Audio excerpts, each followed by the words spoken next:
Welcome to this week's Real Estate Q&A, where I discuss 5 comments or questions from our audience during the past week on Sachs Realty's YouTube channel. Also in this video, I'll discuss similarities of the current U.S. housing market compared to the housing market during the Great Financial Crisis from 2007 through 2011. And what I'm about to review with you will point out what we're hearing in the news today about the housing market is almost exactly what was said back then. Hindsight is always crystal clear and only time will tell, but I believe that we're headed into a massive real estate correction and financial debt crisis that makes the Great Financial Crisis of 2008 look like a small bump in the road.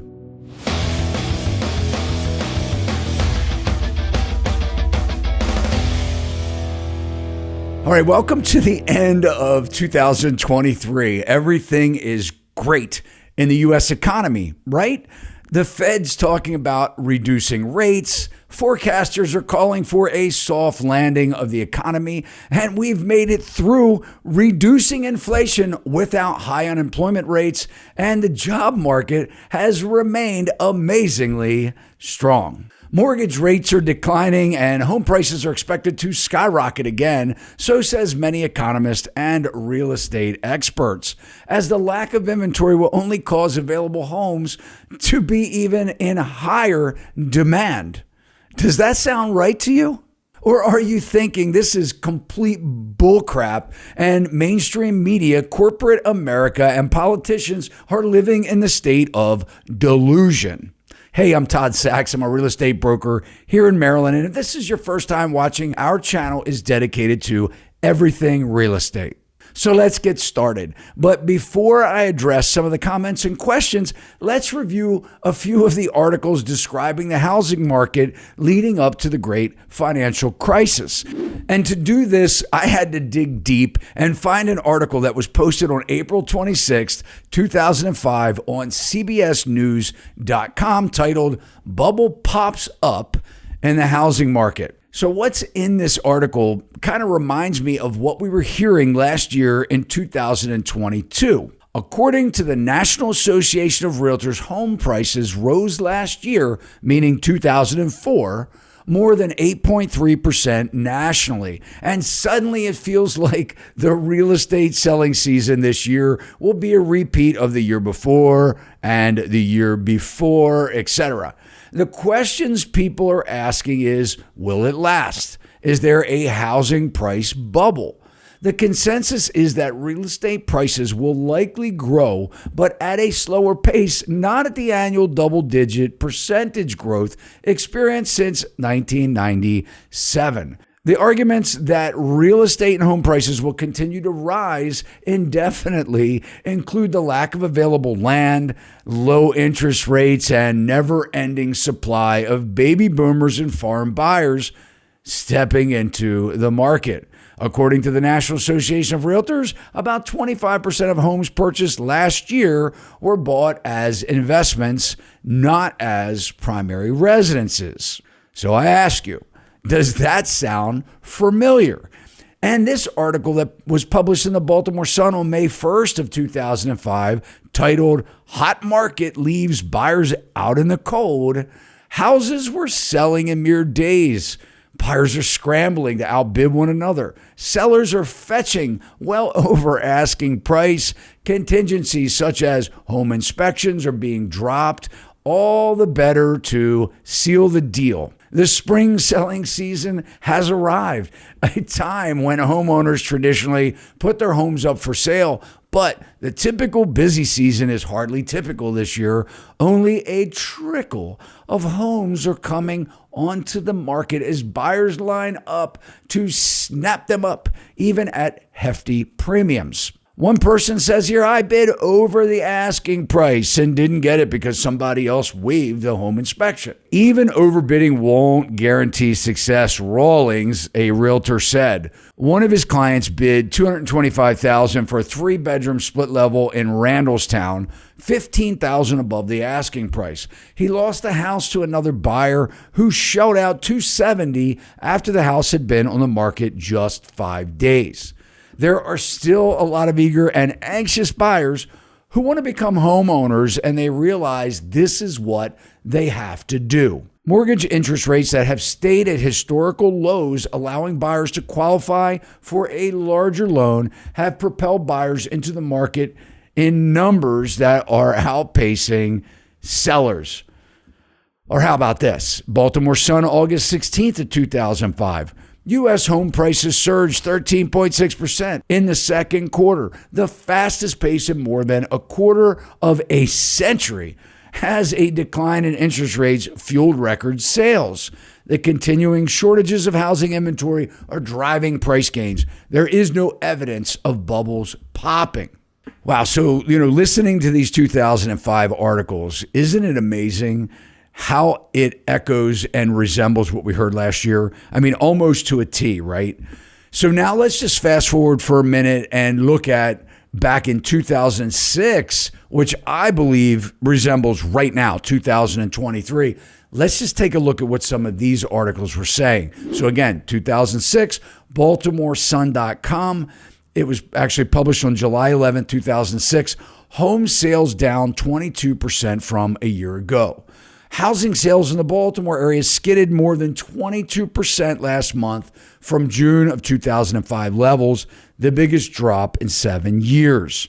Rapid price appreciation in the past year has eroded affordability, making it more difficult for people to buy homes. Rising interest rates have eroded real estate stature as a hot investment. Home sellers increasingly are disappointed to find that they need to drop the price or offer cash for closing costs to entice buyers, real estate agents said. Buyers don't feel the pressure that they did last year, for instance. Last year, if they liked what they saw, they were paying whatever they thought it would take to buy a place. All right, so I hope that you're seeing some similarities here. 2005, 2006. It's the same thing we were hearing in 2022 and so far this year in 2023.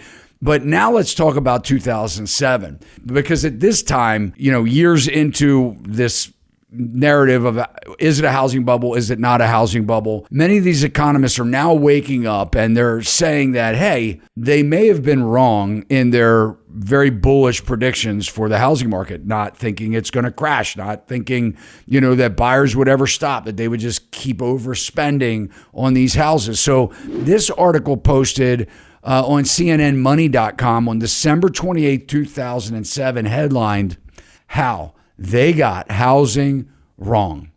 Before you put much hope in the forecast for a 2008 rebound in a battered housing market, consider this. A year ago at this time, many top economists were looking for that recovery to begin in 2007. Instead, the year saw historic declines in nearly every measure of housing strength and home building, and left a trail of predictions for some of the nation's top economists that look at best foolish. Although residential construction continues to sag, some indications suggest that the rate of home purchases may be stabilizing, perhaps in response to modest declines in mortgage interest rates over the past few months and lower prices in some markets. And this is Bernanke that was saying this. And back then, he was our chairman of the Federal Reserve, just like Jay Powell is today. And here we are about to read what Dr. Lawrence Yun had said back then. And, I've podcasted with him. You can search our channel for Yoon or NAR, and you can hear the interview that I had with Dr. Yoon. But here in this article, at the end of 2007, Yoon forecast essentially flat prices in 2008.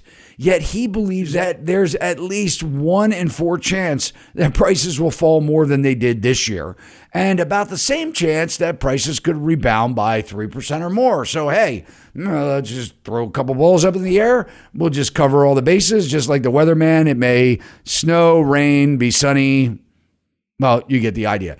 I would not be surprised if home sales improves in 2008, he said. At the same time, I can also foresee a circumstance where buyers continue to pull back and inventory sitting on the market continues to build, and that causes prices to go down further. Geez, sounds really familiar, almost like they're saying the exact same thing right now. And then back then, though, after Yoon and all these economists say all this stuff, cheerlead the market on, the housing market could never crash. Bernanke testified that the banking system was good, the chairman back then. Everything was fine, right? And then guess what? Boom. Then we had 2008, which we know is the great financial crisis. This article published in the Baltimore Sun on December 24, 2008, titled November Fall in Home Prices is Biggest in 4 Decades. Home sales declined sharply last month, and housing prices posted their deepest declines in 4 decades, as the rapidly slowing economy discouraged many potential buyers from tiptoeing into the market. The troubles of the housing market, which are at the heart of America's financial crisis, are only multiplying as the broader economy deteriorates. Even though mortgage rates dropped after the Federal Reserve slashed interest rates to record lows near 0%, economists said that housing would continue to lag as unemployment increases and the spiral of slumping consumer spending and waning industrial growth continues. But the housing bubble burst, sales declined, credit dried up, and a flood of foreclosed homes hit the market, a toxic combination of events that pulled median prices down 21% to their November levels. Still, some economists said that home prices will have to fall even further before they dip low enough to entice potential home buyers. Once again, Lawrence Yun, chief economist of the National Association of Realtors, said that 45% of home sales were so-called distress sales, meaning that sellers faced foreclosures or they were forced to sell their home for less than the value of their mortgage. It's probably the largest price drop since the Great Depression, Yoon said. So, here, I hope you guys were able to follow that. My point here in this video is that, a lot of people are saying that we're not going to see home price declines, and for some of the very reasons that they said it back then. I mean, they almost verbatim, almost exact narratives. Inventory's too low, interest rates are low, buyers just want the home, they waive their contingencies. Then we started to see where interest rates shot up, buyers pulled back, inventory was still low, right? So where we are right now in the housing market with the price declines, with inventory skyrocketing really across the country, with the fact that builders have been offering rate buy downs, and that's not even enough to get buyers engaged. And then we're looking at the incentives that the builders are giving with, price discounts and all these concessions and extras that they're willing to throw in just to push buyers to, make a purchase. The buyers are really saying, no, we're tapped out, we're exhausted, and we're not buying into this inflated market any longer. So I think that the exuberance is finally flattened out. It's gone. And, I think that by the time we hit the 2025 mark here with the new election, we're going to see something that could quite well be worse than what we saw in 2008.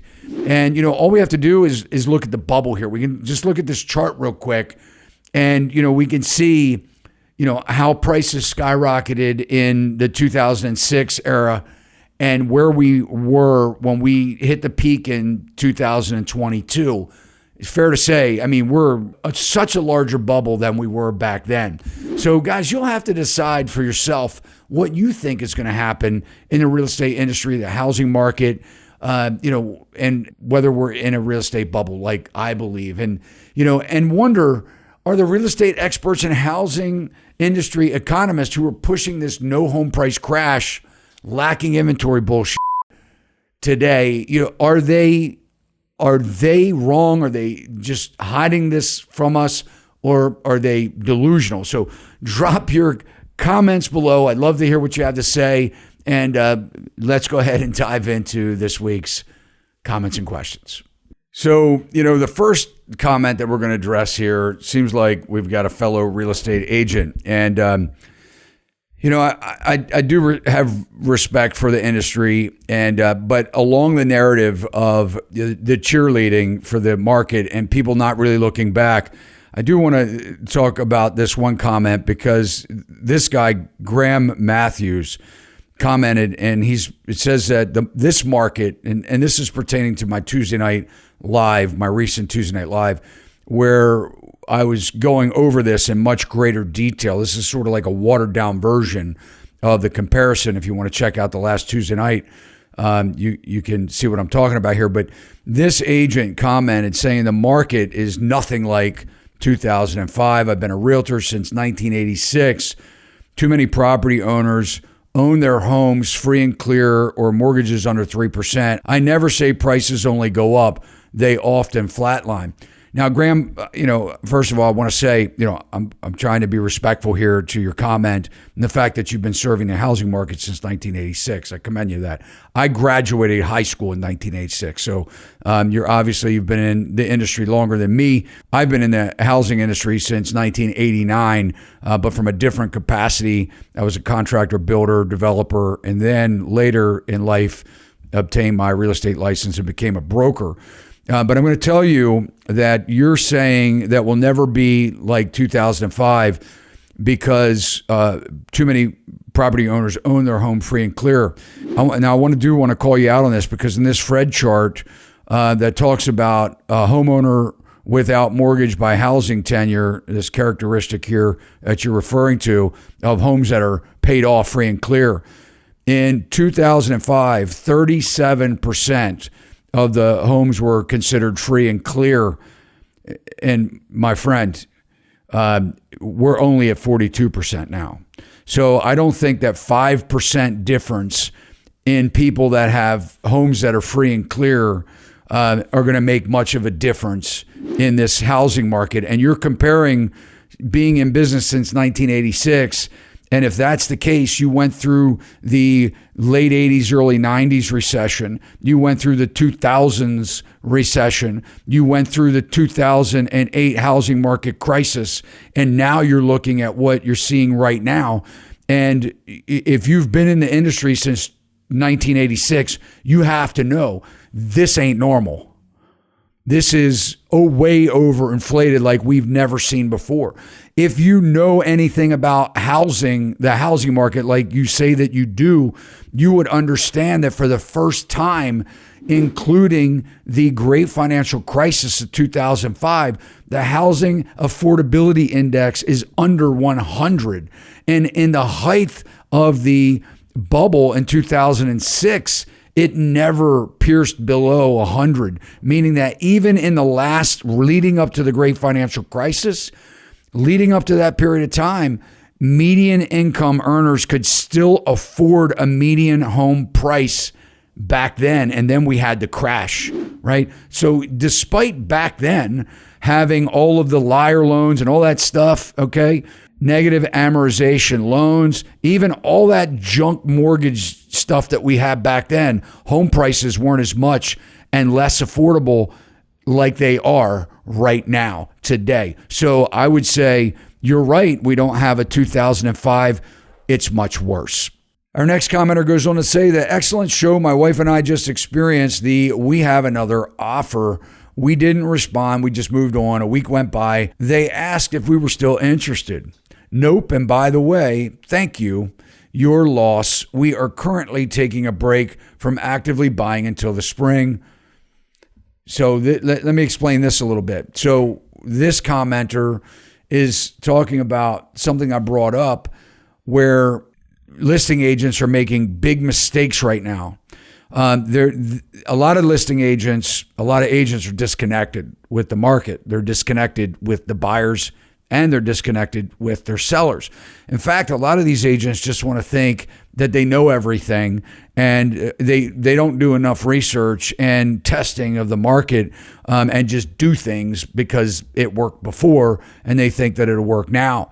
So what's happening is, let's say we've got a listing on the market for $500,000 and the listing agent has maybe gotten a lot of activity on it. Maybe it's priced right. They get a lot of activity on it and they get a couple offers. Maybe it's only one offer. And then another agent wants to put an offer in for their client and they say, okay, well, we're in a multiple offer situation, so put your highest and best foot forward, like you don't anyway.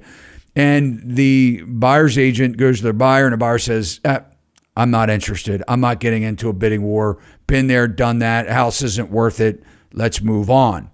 Well, what happens is when a listing agent threatens with a multiple offer in a lot of cases, why even put it out there in this fragile market? I mean, what happens is they can scare off all of the buyers and end up with nothing. And in fact, let's say the agent gets the listing agent gets 2 or 3 offers in hand. The worst thing that they can do in this market is go back to all of them and say, hey, multiple offers, put your best foot forward. Because guess what? They all may back out. And their seller's like, well, what happened? What happened to the offers that we had? Well, they didn't want to compete. Now the listing agent has to put their tail between their legs and go back to their seller and say, man, I guess I screwed up. No, actually, whatever they tell them, it might not be the truth. But the fact of the matter is, you better be careful if you're in a multiple offer situation, because buyers are at the point right now where their tolerance is extremely low for this, and they're walking away. Our next commenter says, I was so scared in 2005 I would never be able to buy a home. I was pinching pennies, saving to buy a house. A few years later, I bought a house for cash. This is a buyer that obviously bought after or during the great financial crisis when home prices dipped down very low and they were able to capitalize and take advantage of it. So hats off to you, and thanks for your comment. Our next commenter is talking about the rental market, which we know right now is in really big trouble. A big builder, Lennar, has been all over the news talking about how they're going to be liquidating multifamily assets. We already know there's a glut of this inventory coming on. I know it's easy to get amnesia, but we can remember just a couple of years ago, millions of millennials moved back home with their parents. A lot of these apartment buildings are now having a hard time renting, getting tenants. They got greedy. Now a lot of these single-family rentals are sitting on the market. They're having a hard time getting people to move into their overpriced, rentals. And this commenter saying the older apartments next to me renovated entirely and are charging $700 a month less than my current place for a comparable apartment. Good luck to my current landlord. We're going to see a lot of this. And I think that this is just the tip of the iceberg, and we're going to see a major commercial real estate, which includes multifamily housing, disaster take place. And then finally here, hey, Todd, I had a lender call me telling me they had access to off-market properties they could connect me with if I would go with them. Is this true? Do lenders really have access to exclusive market properties? Is this even legal, or were they just blowing smoke trying to get me to sign up with them? So I'm not really, Paula, I'm not sure. I'm thinking that maybe you meant realtor, not lender, because I don't think that you have to sign any lender engagements to lock in with somebody before you end up with a contract on a home. I'm going to answer this as if you meant to say agent or realtor, because they would probably want you to sign a buyer agency agreement. If they have access to off-market properties, there are a lot of agents that do wholesale, or they're connected with wholesalers. A lot of this property is distressed in a lot of cases, unless they actually have what's known as pocket listings. And this would be the case where they have a seller that signed a listing agreement with them, but they have yet to offer that to the public for sale, like on a multiple list. And, there are rules of the multiple listing service against this that could make it, a violation of the MLS rules. As far as it being illegal, I don't know that it would be illegal for them to do that, but I would definitely be, concerned or wary of why they're trying to lock you down or sign in a contract with them just to present properties to you. I would be, that sounds a little sketchy to me. So I would definitely throw up some red flags, and I would talk to, and if it is the lender that's doing this, definitely talk to more people. I don't think that I would get sucked in with this kind of shadow promise. All right, well, there you have it, guys. We thank you so much for tuning into this week's Real Estate Q&A. Please drop your comments below. You never know, I might just be talking about your question or comment on next week's show. And if you haven't already done so, please consider subscribing to our channel. Hit that alert bell, every time we upload content just like this. And if you got something out of today's video, you can smash the thumbs up, the like button. It'll let me know that you did. It also helps the algorithm to push this content, these videos out to other people, which I hope you would agree, this really needs to be shared, right? Because we're not hearing it in mainstream media. You're not even hearing it from so-called industry professionals that actually, since we are commission-based, it's understandable why they don't want to tell you that these things are possible. But guys, what I want to do here on the channel is make sure that you're well educated, that you can make your own decisions for yourself. I appreciate you, and we'll see you next time. Sachs Realty, Maryland broker number 607720, office number 443-318-4514, equal housing opportunity.